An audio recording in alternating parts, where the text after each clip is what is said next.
time it's sealed. It should be a 2-hour descent to the wreck of the Titanic, which lies at a depth of 12,500 feet in the North Atlantic Ocean.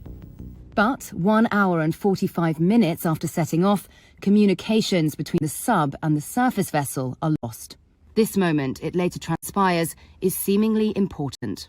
The submersible has been scheduled to return to the surface at 3 p.m, but it fails to appear.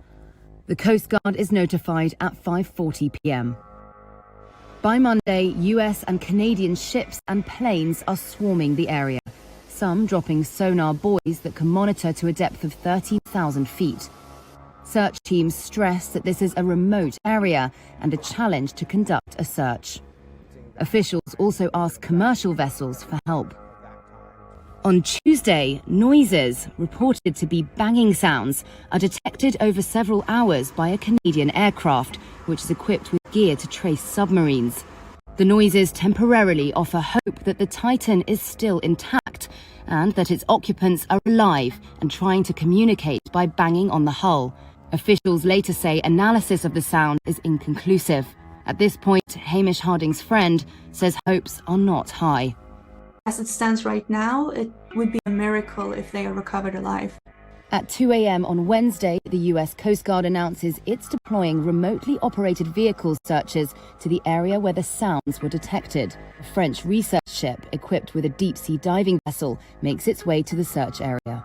The surface search is now approximately 2 times the size of Connecticut, and the subsurface search is up to 2.5 miles deep.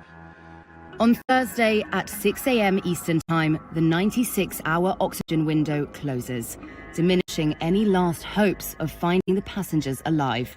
At 2 p.m., a debris field found on the seabed is confirmed to contain pieces of the Titan submersible. The pieces were found by a robotic diving vehicle deployed from a Canadian ship, lying some 1,600 feet from the bow of the Titanic. The US Coast Guard confirmed the debris is consistent with the loss of the pressure chamber and an implosion, and that there were no survivors. So, when did the sub meet its fate? During the search operation, sonar buoys in the water didn't detect any loud or violent noise that would have been generated by an implosion. That suggests it happened before the search began. The position of the debris field near the Titanic seems to suggest the failure occurred near the end of its descent, all the way back on Sunday around 9:45 a.m. when contact with the sub was lost.